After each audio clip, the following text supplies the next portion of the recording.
दोस्तों, आप सभी का बहुत बहुत स्वागत है आपके अपने चैनल भक्ति टिप्स इन हिंदी में। भागवत कथा सार। कलयुग के इस समय में हम सभी अपने जीवन में आने वाले विभिन्न उतार चढ़ावों का सामना करते हैं, लेकिन कभी कभी स्थिति इतनी गंभीर हो जाती है कि कोई समाधान नजर नहीं आता है। शायद भविष्य में ऐसी परिस्थितियों का सामना करने के लिए और हमारा मार्गदर्शन करने के लिए भगवान कृष्ण ने हजारों साल पहले महारथी अर्जुन से कुछ अमूल्य बातें कही थी। सौभाग्य से हम आज भी उन बातों को समझ सकते हैं, हम उस ज्ञान को पढ़ सकते हैं। ज्ञान की वह शिक्षा आज भी गीता जैसे पवित्र ग्रंथ में संग्रहित है। आइए इस लेख के माध्यम से आज हम उस पवित्र ग्रंथ और उसमें छिपे ज्ञान के बारे में कुछ रोचक और अमूल्य बातें जानते हैं। गीता महाभारत में श्लोकों छंद का सबसे महत्वपूर्ण संग्रह है। गीता श्री कृष्ण द्वारा अर्जुन को दी गई शिक्षाओं का एक संग्रह है, जिसमें भगवान कृष्ण अर्जुन को युद्ध और जीवन का अर्थ बताते हैं। दुनिया भर से हिंदू धर्म के अनुयायी सदियों से गीता और उसके महत्व के बारे में अपने पूर्वजों से सुनते आ रहे हैं।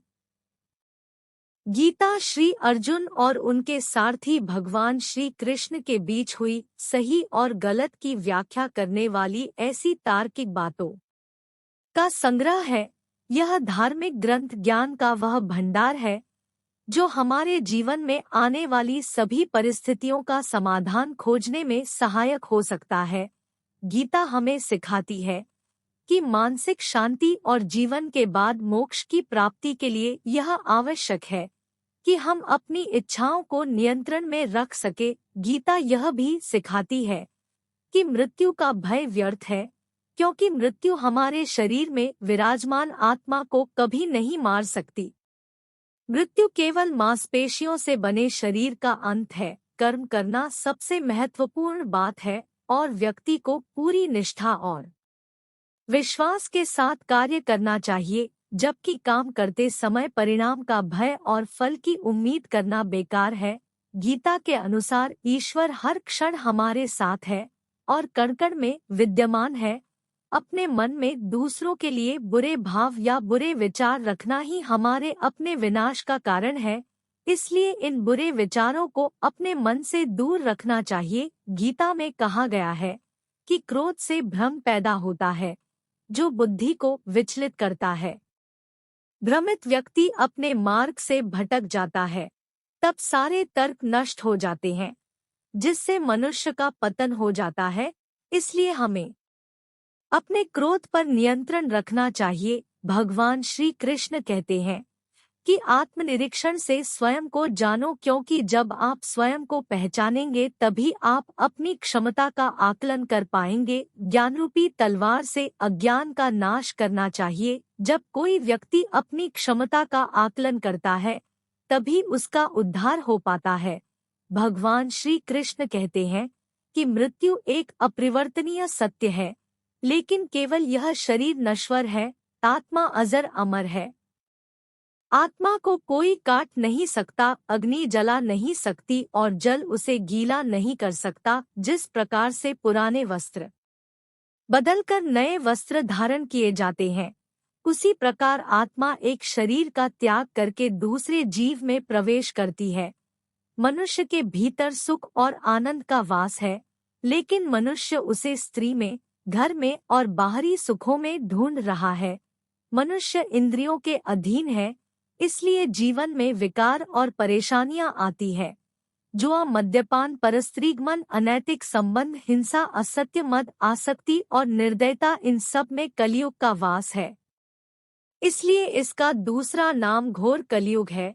मनुष्य को हमेशा अपने मन और बुद्धि पर भरोसा नहीं करना चाहिए, क्योंकि वे मनुष्य को बार बार धोखा देते हैं। स्वयं को निर्दोष मानना बहुत बड़ा पाप सिद्ध होता है।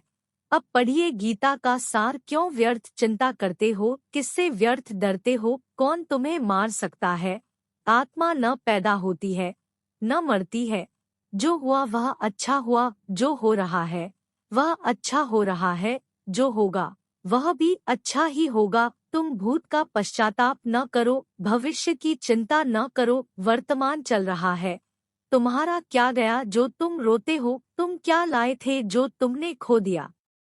तुमने क्या पैदा किया था जो नाश हो गया? न तुम कुछ लेकर आए, जो लिया यहीं से लिया, जो दिया यहीं पर दिया, जो लिया इसी भगवान से लिया, जो दिया इसी को दिया। खाली हाथ आए और खाली हाथ चले। जो आज तुम्हारा है कल और किसी का था, परसों किसी और का होगा। तुम इसे अपना समझकर मग्न हो रहे हो। बस यही प्रसन्नता तुम्हारे दुखों का कारण है।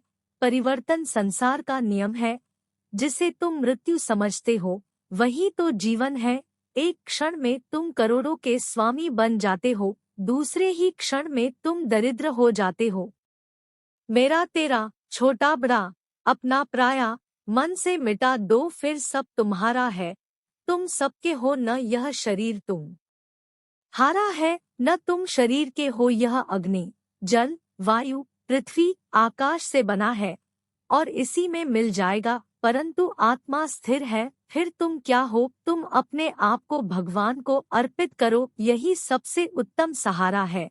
जो इसके सहारे को जानता है वह भय, चिंता व शोक से सर्वदा मुक्त है। जो कुछ भी तू करता है उसे भगवान को अर्पण करता चल। ऐसा करने से सदा जीवन मुक्त का आनंद अनुभव करे। अगर आपको यह जानकारी अच्छी लगी तो इसे अपने दोस्तों के साथ भी शेयर करें। हमारे अगले पोस्ट प्राप्त करने के लिए हमें सब्सक्राइब करें और हमारा फेसबुक पेज लाइक करें। अपने सुझाव हमें कमेंट्स के माध्यम से दें।